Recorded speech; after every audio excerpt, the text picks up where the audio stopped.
O Diário do Transporte conversa com o diretor-presidente da ANTU, Associação Nacional das Empresas de Transportes Urbanos, que representa diversas empresas, cerca de 1.000 empresas de ônibus em todo o Brasil, Francisco Cristóvão, que vai conversar com a gente, primeiramente, o programa Transporte para Todos. Ao longo da cobertura do Diário do Transporte, a gente trouxe já diversas informações, mas eu gostaria de saber um resumo, para quem ainda não acompanha as matérias, e no contexto do evento, como que o programa foi recebido pelos participantes do evento, qual a repercussão dele aqui na Latiglance?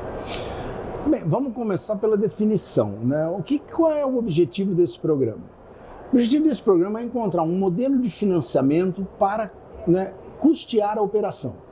Nós estamos lidando hoje com o lançamento do BNDES, o chamado Estudo Nacional da Mobilidade Urbana, o ENMU, que depois de um estudo muito detalhado, chegou a uma carteira de projetos, de 187 projetos, nas 21 principais regiões metropolitanas do Brasil, e com investimento da ordem de 400 bilhões para serem feitos nos próximos 20 anos. Mas isso, Agnes, financia os investimentos, financia infraestrutura, ou seja, preparação das pistas, sejam de faixa exclusiva, corredores, BRTs, terminais de integração, a infraestrutura que nós precisamos para operar bem o sistema. E também frota. Nós estamos com um atraso na renovação de frota, a idade média da frota nunca foi tão alta como está sendo hoje, em torno de 6 anos e meio de idade média. Sempre foi 4 anos e pouco. Para urbano é bastante. Para urbano, pois é. E muito ainda um efeito retardado da pandemia. A pandemia foi muito ruim para nós, nos tirou demanda, tirou arrecadação e condição de poder fazer renovação de frota. Agora a gente vem recuperando essa condição, mas mesmo assim a frota está com uma idade média bastante avançada. Mas o BNDES, então, está propondo financiamento para investimento em infraestrutura e frota. Agora, e o custeio da operação? Não adianta nós termos dinheiro para poder fazer investimentos se nós não temos dinheiro para garantir o dia a dia das empresas. As empresas cada dia mais são demandadas por prestação de melhor serviço. A gente vem tendo uma queda de passageiro drástica, você acompanha isso há muitos anos e sabe que nós já perdemos 50% do número de passageiros que nós tínhamos há 20 anos atrás. E a tendência é continuar perdendo passageiro. Perde passageiro e está aumentando os custos. Pois nós estamos num círculo extremamente vicioso. Perde passageiro, aumenta o custo, porque nós temos menos pessoas para ratear o custo, aí aumenta o custo, aumenta a tarifa, o passageiro migra para outras modalidades, para outras formas de deslocamento. Bom, consciente disso, isso não é novidade, nós resolvemos tratar agora de buscar propostas, soluções para o problema. E aí nos ocorreu o seguinte: o Vale Transporte, que já representou mais de 50% da arrecadação do sistema, está fazendo 40 anos este ano. Ele foi criado em 1987, e extremamente, foi uma política pública extremamente importante, garantiu a prestação do serviço durante muitos anos, mas o Vale Transporte vem perdendo importância, relevância ao longo do tempo, a ponto de muitas empresas hoje não darem o Vale Transporte, dão em dinheiro, aí o empregado, ao invés de usar como pagamento de passagem, pega esse dinheiro para abastecer o tanque da moto, ou para pagar a prestação de um carro velho, para pagar um aplicativo. Ou há um desvirtuamento completo da importância e da essência do Vale Transporte. Nesse sentido, nós estamos propondo uma modernização do Vale Transporte, para nada além de retomar a importância que ele teve no passado, garantir em torno de 55% da arrecadação com um modelo novo. Ao invés de o empregado pagar 6%, o empregador paga a diferença, só para quem tem essa condição de salário e tal. Não, em resumo, o Vale Transporte seriam para todos os empregados CLTistas, servidores públicos e empregados domésticos do Brasil. Isso monta mais ou menos 55 milhões de trabalhadores. Que com o Vale Transporte, só para a gente fazer um exercício aqui, em torno de R$90 por mês, por empregado, insisto, seja ele CLTista, servidor público ou empregado doméstico, nós já estaríamos arrecadando perto de 55% da nossa necessidade de custeio da operação. É mais barato do que hoje o modelo atual. Mais barato. Mais barato. E muito, olha que coisa interessante. Ao longo das simulações, dos estudos que nós fizemos, nós verificamos que 83% das empresas brasileiras têm menos de 10 empregados. Com 90, que fosse R$100 para fazer um exercício aqui, em torno de R$1.000, uma empresa com 10 empregados, com R$1.000 ela garantiria, né, o deslocamento dos seus trabalhadores durante um mês. Olha que coisa interessante. Mas, né, nós temos que ampliar a base. Todo mundo vai ter que pagar, desde o funcionário mais humilde até o diretor, se ele for elitista. Você rateia tudo. Você rateia entre todos, nós aumentamos a base de contribuição, com isso o valor per capita fica muito menor. É uma discussão que tem que ser feita com o setor produtivo, nós sabemos disso, nós vamos encontrar barreiras, mas nós estamos preparados para enfrentar, né, essa discussão. Esse é um dos pilares. O outro pilar é uma questão das gratuidades. Veja só, né? Primeiro, não tem almoço de graça, né? Essa questão das gratuidades é muito relativa, porque nós não queremos entrar no mérito das gratuidades. Então, né, ninguém vai discutir aqui que o idoso tem o direito de andar de graça desde 88, né, graças à nossa Constituição Federal. Os estudantes em algumas cidades pagam 50%, em outras têm a gratuidade plena.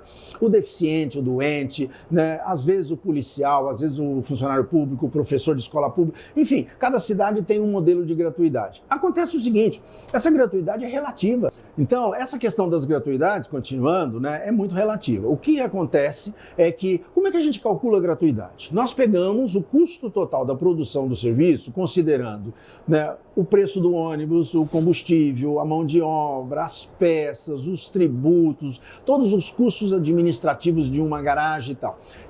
Somamos tudo isso, né, é o custo de produção do serviço. E nós dividimos isso pelo passageiro pagante. Então, se numa determinada cidade eu tenho 20% de gratuidades, ou seja, 20% dos passageiros não pagam, né, pelo serviço prestado, os 80% que pagam as suas passagens e o 20% do gratuito. É perverso isso, para dizer o mínimo, né? Porque o cidadão paga o seu deslocamento e um pedaço do deslocamento alheio. Mas, infelizmente, é assim que funciona. É só o passageiro, não é só o passageiro, não é a sociedade.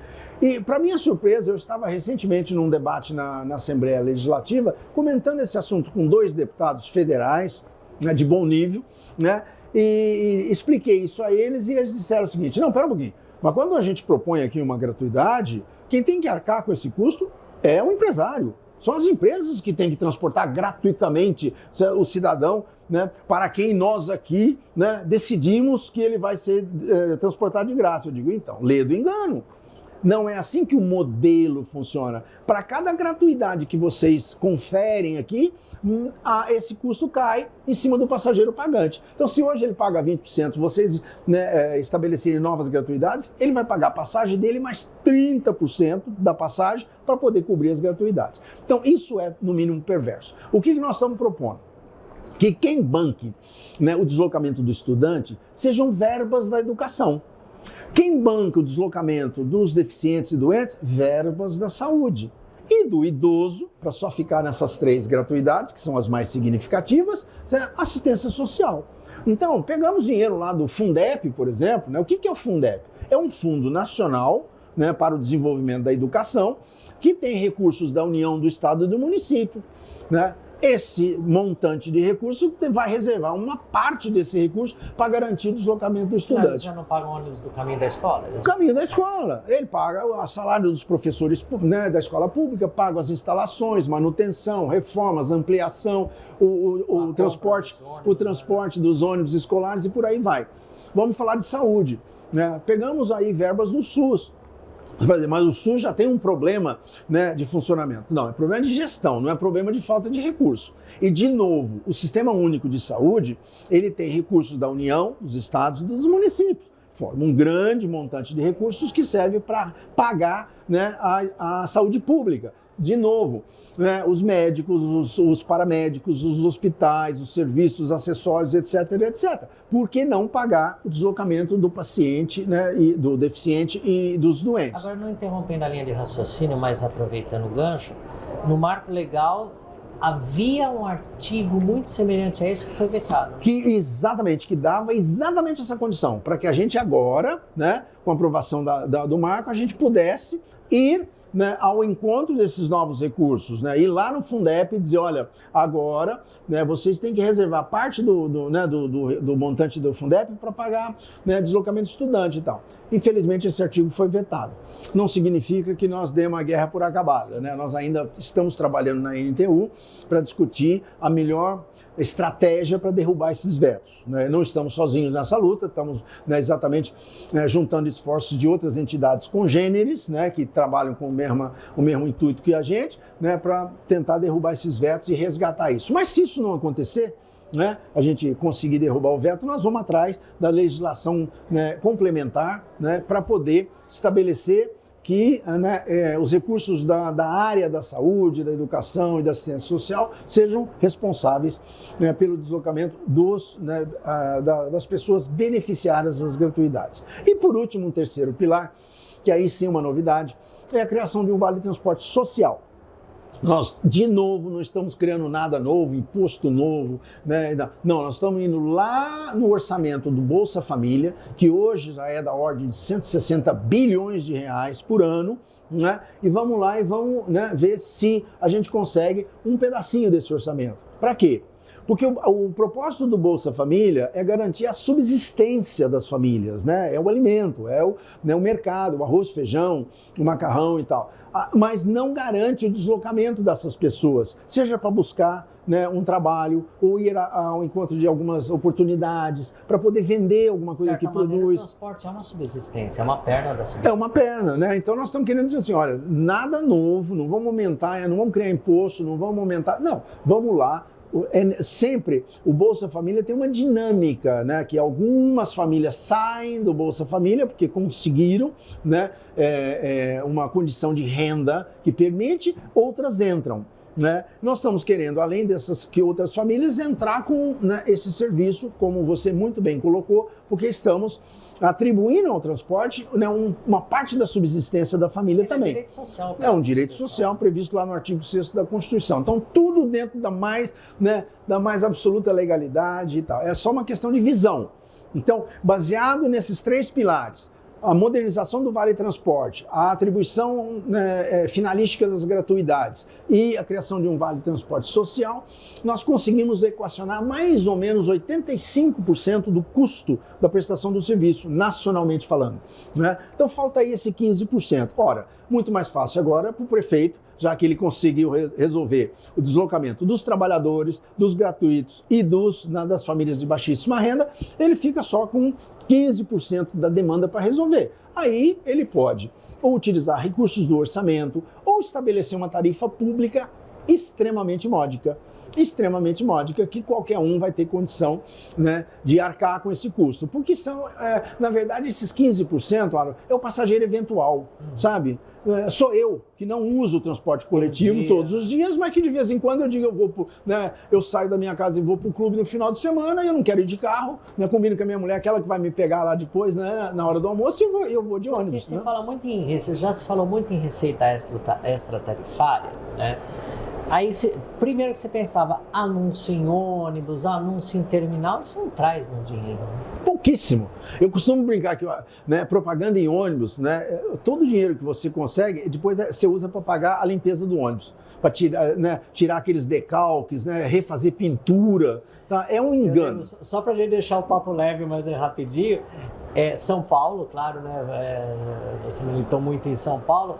Lembra quando envelopavam o ônibus inteiro? Parecia uma caixa de chocolate, o ônibus, uma caixa de... Isso é o chamado envelopamento, né? Como se fosse um envelope, né? Fazer o ônibus ser um envelope. Mas enfim, por todas essas razões, essa é uma proposta que nós estamos trazendo aqui para o seminário.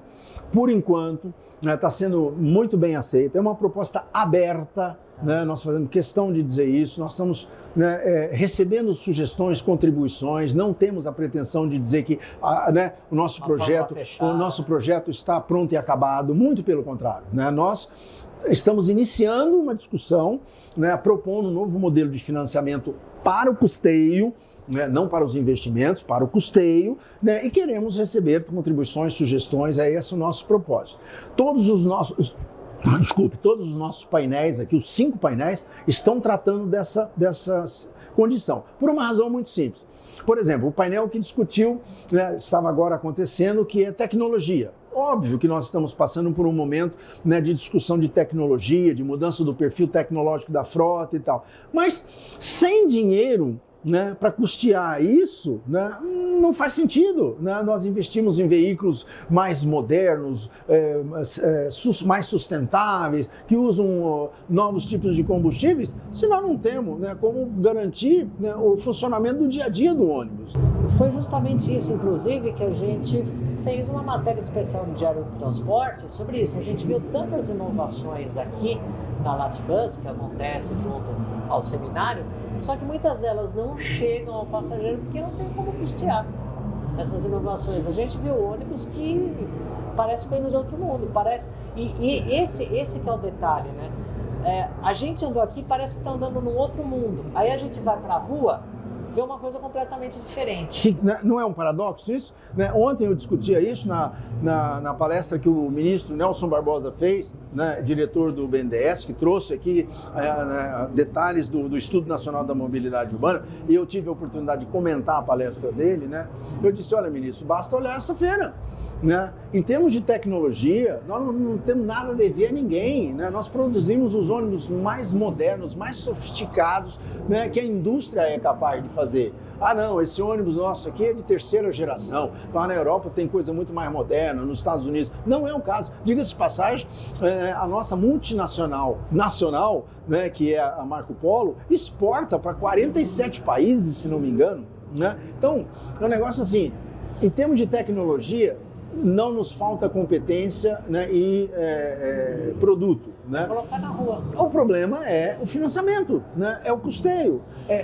De um lado nós temos o passageiro demandando serviço de melhor qualidade, com toda a razão, né? Ele quer frequência, ele quer velocidade, ele quer conforto, ele quer informação. Né? Do outro lado, nós temos tecnologia, né? Mas a gente não liga uma coisa com outra, né? A origem da coisa e o destino que se quer dar, né, São 3 pilares, né? O pilar da tecnologia, né, do produto em si, o veículo, que não é que uma é mais importante que a outra. As 3 são equivalentes. Caminham juntos. O pilar, se você colocar numa casa com um pilar maior que o outro, a casa vai cair. Então, o produto tem muito bom produto nacional. Você falou da Marco Polo, tem, por exemplo, empresas de eletrificação que hoje anunciaram aqui hoje mesmo, um ônibus inteligente que vê a angulação da via e já reduz ou não a carga da bateria. A gente já tem isso. Falta via para rodar. Infraestrutura, porque não adianta colocar um ônibus desse sofisticado, né, para quebrar no primeiro buraco. Ou então, eu estou usando a expressão agora, nós vamos criar o congestionamento verde. Congestionamento verde. Né? Um ônibus absolutamente sofisticado, né, sustentável, fica parado no congestionamento. E né? gastando bateria parada. Porque quanto mais anda, melhor por causa da frenagem regenerativa. Os técnicos entendem mais isso que a gente.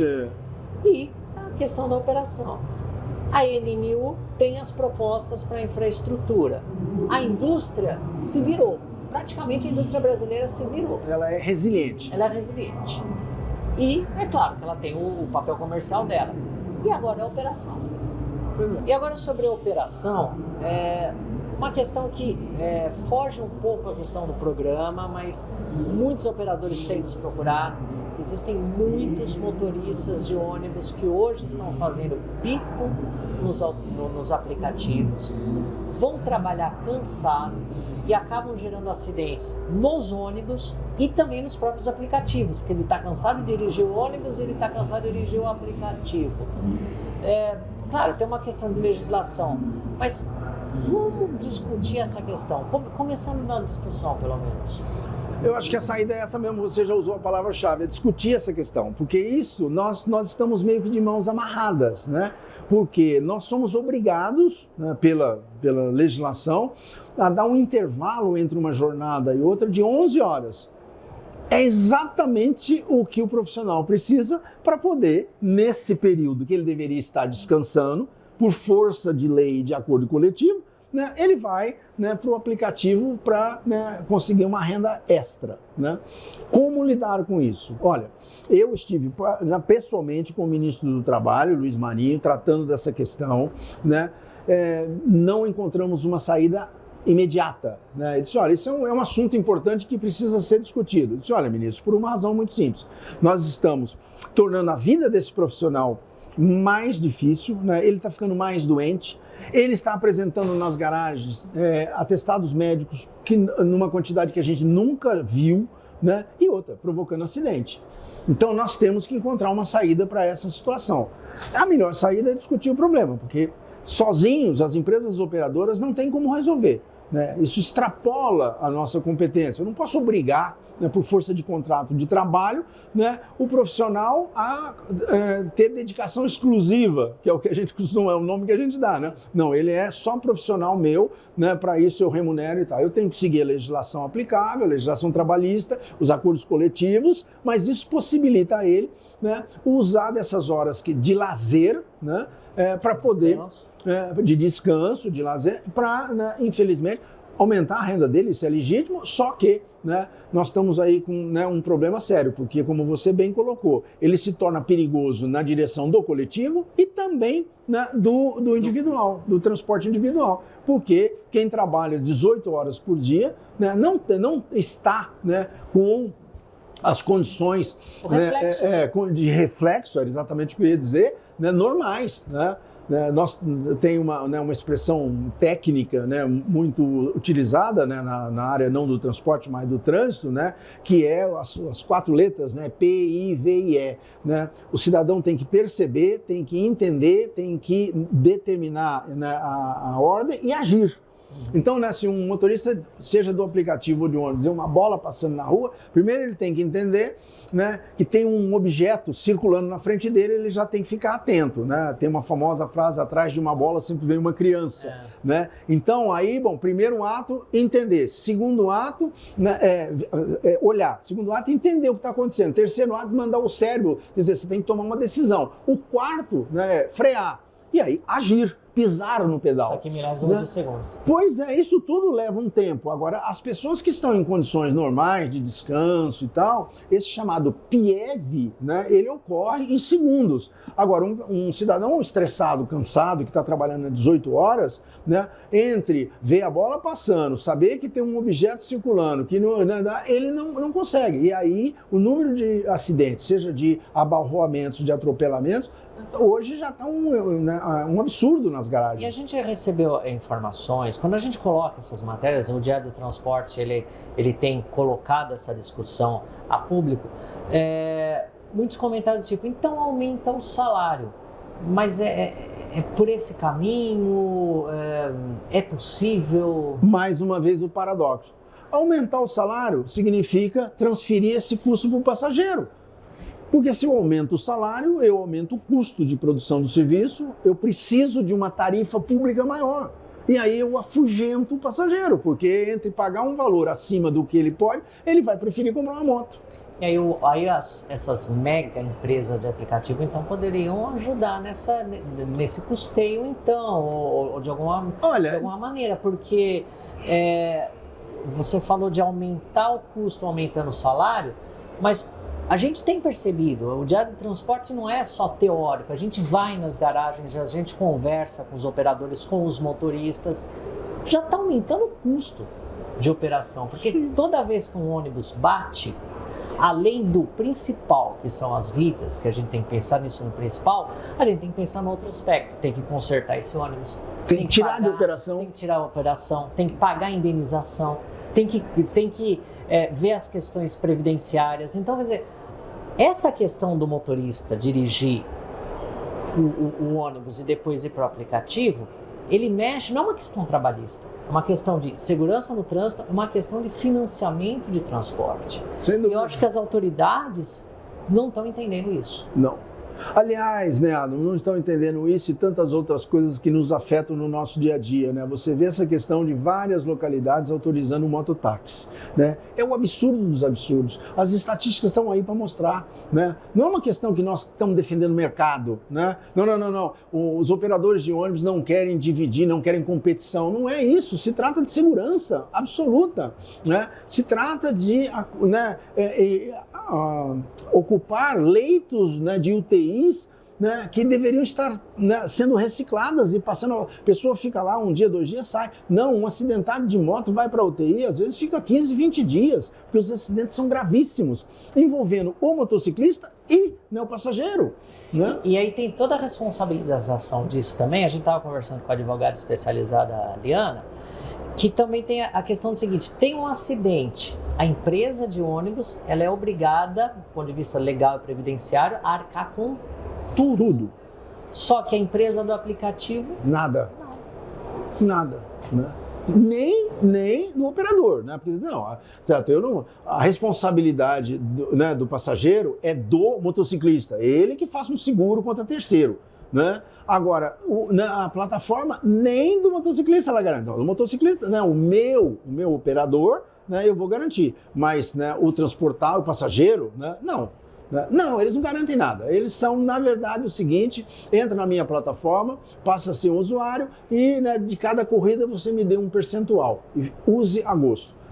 Simples assim. Não querem vínculo de nenhuma natureza, responsabilidade de nenhuma natureza, né?